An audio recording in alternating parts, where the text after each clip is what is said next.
anchor Christine Barconi joining us now from the NBC4i Streaming Center. She's taking a look at the stories making headlines online this afternoon. Hi, Christine. Hey, good afternoon, Brad and Jennifer. Trending right now, Columbus has made it onto a list that we actually do not want to be on. It's a list compiled by WalletHub of the cities with the most homicides in the United States. The data from the U.S. Census Bureau and local crime statistics has Columbus as the 19th highest homicide rate in 2022. This year, two cities in Missouri have the highest number of murders. It is Kansas City and St. Louis. Columbus has seen 115 homicides in 2022 as of today, with most recently being the deadly shooting of a teenager on Tuesday. We've got more information on this on NBC4i.com. And a new documentary telling the tragic story of Judy Malinowski is now in theaters. The Gahanna mother died after her ex-boyfriend Michael Slaker set her on fire, but not before she recorded testimony to be used against him at her own murder trial. The Fire That Took Her, produced by MTV Documentary Films, was released today. The film includes interviews with Malinowski's mother, Bonnie Bowles, a vigorous supporter of her daughter's fight for justice. It shows Judy's family's journey after her 2017 death to set new legal precedent, becoming the first woman to testify at a trial for her own murder.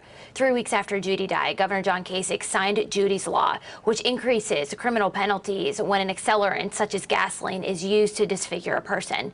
One day before his murder trial was set to begin in 2017, Slayer pled guilty to aggravated murder to avoid the death penalty and was sentenced to life in prison with no chance of parole.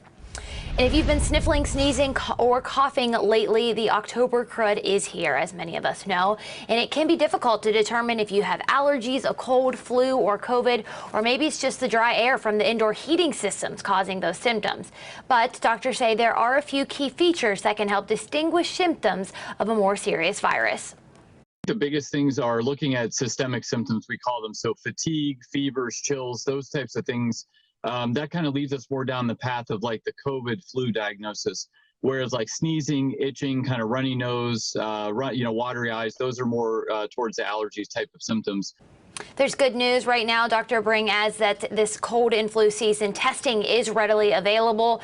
And as always, the best way to protect yourself from both of the viruses is to get vaccinated. So we told you yesterday that fall is America's favorite season because of the fall foliage. Well, if you fall into that category, you are in luck this weekend. The Ohio Department of Natural Resources released its weekly fall color forecast, and peak colors are here right now in Central Ohio. On NBC4i.com right now, we have a list of all of the beautiful state parks where you can check them out this weekend in this beautiful weather.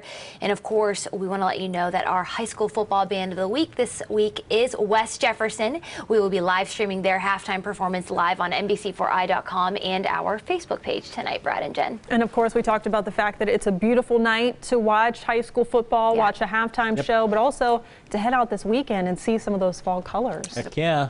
Last chance to do so. Yeah. All right.